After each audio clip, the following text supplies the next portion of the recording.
it on? There's an update of our aquaponics system.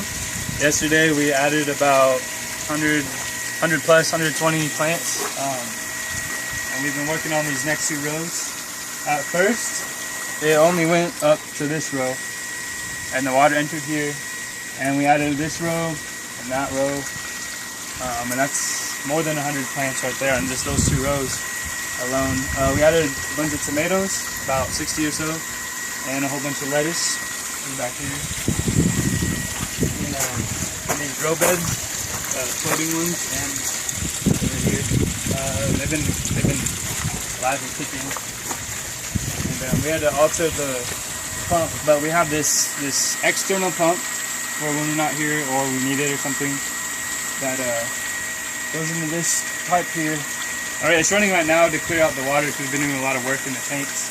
But then there's also the hand-powered manual pump, which still works fine, and it goes into that second hole right there. Works just as well.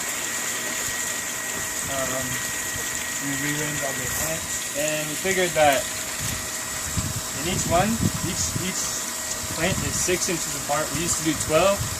But we found out that you don't need that much room for each plant to grow because the roots take up the whole thing. And to attach these, at first we were using these type of braces. It's just a solid piece with a hole, and those are much more difficult to use. So I altered it and made these half ones, which is you just put whatever size pipe, you get a coupling, put it half on, draw a circle, and cut it out with a jigsaw. It's really easy.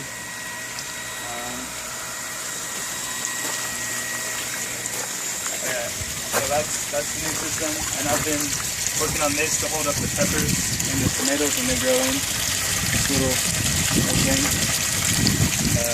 Our next step would be to maybe add some more rows, or maybe since these are 12 inches, cut out the new holes so that every 6 inches and add some plants there. We could add like probably 50 more to this pipe alone. And after that, we're gonna have an underground fish tank that could hold maybe 500 more fish, and above that have a grow bed, and then that holds like lettuce or heavier vegetables, and then on top of that another grow bed with herbs because they're lighter, and that'll be all along this wall back there. And we gotta build a greenhouse too, and all of this will be run off, most of it will be run off the manpower pump, the rope pump, but when we need to, we have the electric one just in case. I think that's it.